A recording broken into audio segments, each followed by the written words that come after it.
Gévaudan, entre Lozère et Gare. Première étape hier sur les boulevards de Mende, un contre-la-montre d'1 km 300. Il a été remporté par l'équipe de Vaux-en-Velin, équipe dans laquelle court le Lozérien Christophe Laurent. Et le favori de l'épreuve, vous allez l'entendre, c'est Jérôme Coppel. On est vraiment là pour amener une victoire, voire plus si on est bien. Maintenant, il y a un gros niveau ici, que ce soit avec Aubert, Atlas Romer, Orbea. Il y a beaucoup de très bons grimpeurs. Donc il faudra être malin et il faudra être très fort surtout. Et aujourd'hui, deuxième étape entre Hispagnac et l'Espérou, c'est en haut du Montégoal. Cyclisme avec une victoire française sur la deuxième étape du Tour du Gévaudan cet après-midi. 160 km entre Quézac et l'Espérou. Guillaume Levarlet de l'équipe Sœur s'est imposé au sommet du Montégoal devant son coéquipier d'échappée Jérôme Coppel. Levarlet maillot jaune avec le maillot jaune de leader ce soir. Et parmi les favoris, je vous le citais, Jérôme Coppel qu'ont suivi Stéphane Rattino et Benoît de Tuny hier soir.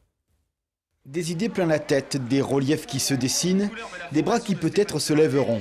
Comme l'on sort de sa réserve, les sommets à grimper, le tour de monde en guise de prologue, une première mise en roue dans ce soir de septembre. Car l'équipe de la Sœur a biffé sur la carte l'école autrement qu'un jeu de hasard, les montagnes russes du sud, là où le talent et la ruse devront s'associer. Disons que Jérôme il va avoir la grosse pancarte, donc c'est pas forcément des courses évidentes pour lui. Maintenant, ce qui peut l'aider, c'est vraiment le tracé qui est difficile, donc il pourra sans doute être plus à l'aise. Mais je pense qu'il faut vraiment compter sur vraiment l'équipe entière par rapport au général. Et Jérôme, si l'ouverture il ira, si c'est un autre, ça sera aussi bien. Ce matin, à l'heure du petit déjeuner, déjà les unes des journaux. La pensée secrète peut-être aussi des clichés en couleur, jaune vive d'un soleil d'été. Car Jérôme Coppel et ses coéquipiers ont déjà le nez levé vers les hauteurs, car en ce samedi, les routes promettent d'être vertige entre Hispagnac et l'Espérou, un moyen de prendre rendez-vous. Ouais, une étape ou la victoire finale, non, on est vraiment là pour amener une victoire, voire plus si on est bien. Maintenant, il y a un gros niveau ici, que ce soit avec Aubert, Atlas Romer, Orbea. Il y a beaucoup de très bons grimpeurs. Donc il faudra être malin et il faudra être très fort surtout. Une certitude, le Tour du Gévaudan 2011 promet d'être très animé. L'équipier Jérôme Coppel qui lui est favori de ce tour. Stéphane Rattino et Benoît de Tuny. Comme un serment fait entre amis, entre coéquipiers. Une idée de fraternité que le cyclisme s'est encore décliné à loisir. Dans l'équipe de la Sœur, on s'était promis de belles choses. Pari tenu. Mais l'écriture du scénario sur les pentes raides du Père Juré, sous l'œil vigilant de Roger Rivière, a demandé du temps. Une mise en musique comme une montée à crescendo des tempos. Avec le jeu de yo-yo des températures. 8 degrés sur les Gouales, 20 degrés dans la plaine viganaise. Et des cassures, des jointures, des allées et des retours. Et le jeu d'équipe en a tout mettre dans les derniers kilomètres tourmentés du jour. Jérôme hier il a dit qu'il était venu ici en fait pour nous filer un coup de main parce que il a filé un coup de main au Dauphiné sur plein d'autres courses, donc voilà, c'était pour nous rendre l'appareil et nous faire un beau cadeau. Ainsi Jérôme Coppel, dont le nom résonne d'Horizon fait de Laurier, a montré son charisme de leader. Dans la montée finale de l'Espérou, tout a explosé. Et Coppel a donné la victoire sur un plateau à son coéquipier Jérôme Levarlet. Le Picard s'impose pour la première fois cette saison et aujourd'hui le parcours entre Marvejols et Mende a un profil bien similaire. Il y a deux superbes montées, la montée de la Fagette et la montée Jalabert évidemment pour clôturer le Gévaudan. Donc encore Coppel, etc., etc. Alors moi je verrais bien demain Coppel 1 et Levarlet 2. Le Tour du Gévaudan hier, par l'intensité de son tracé, valait bien une étape du Tour de France. Idem aujourd'hui, avec la conclusion au sommet de la montée Jalabert à Mende, avec évidemment la fraternité roue dans roue.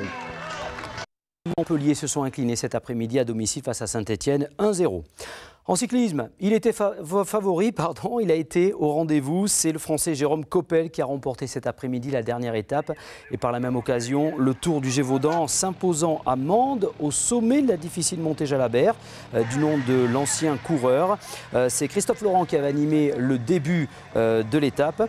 Et puis dans le peloton, il y avait un coureur qui a de qui tenir, le Montpelliérain Nicolas Bonnet, fils d'un ancien coéquipier de Bernard Hinault, Patrick Bonnet. Un fils qui suit le sillage de son papa puisque l'an prochain, il va passer professionnel. Stéphane Rattino et Benoît de Tuny l'ont suivi. C'est un visage jeune, un horizon clair, comme les yeux, comme la manière d'appréhender l'avenir, sans précipitation ni minauderie, en face à face, pas à pas. Un diplôme universitaire technologique qui s'achève, une carrière de cycliste professionnel qui commence. Au jeu des diagonales qui se rencontrent, Nicolas Bonnet pousse son jeu. Le jeune Montpellierin qui finit ses classes au club de Vaux-en-Velin a un fort potentiel. Des écritures de palmarès à poursuivre après son titre de champion de France amateur cette saison. Je pense qu'il est arrivé au club en première année espoir. Il avait déjà fait 3e du championnat de France junior contre la montre. Donc ça veut dire qu'il avait un moteur. Donc ça n'a pas été facile parce que concilier les études et le vélo, pour tous les jeunes aujourd'hui, c'est compliqué. Donc je pense qu'il s'en est bien sorti. Il avait un objectif principal, c'était le championnat de France. Il l'a gagné. Donc je crois que c'est bien qu'il puisse franchir le pas. Sur les routes du Gévaudan, au parcours encore exceptionnel en 2010, Nicolas peaufine son apprentissage avec le regard avisé de Patrick, son père, dont la carrière a fidèlement suivi le profil de Bernard Hinault. Une façon de dire une expérience et une sagesse ou un viatique pour bien voyager dans l'espace professionnel. Nicolas, qui a signé en pro en faveur de Roubaix-Lille Métropole, aborde la prochaine saison avec une sincère humilité. Apprendre pour rêver, rêver pour entreprendre. Là où j'ai signé à Roubaix-Lille Métropole, on me fait confiance, on me dit bien que je suis là pour apprendre et pour progresser. Donc de ce point de vue-là, que des points positifs. Le potentiel, il est fort. Je pense qu'il est énorme parce que bon, au vu des saisons amateurs qu'il a passées, il a un nombre de kilométrages en fin d'année qui est très peu élevé.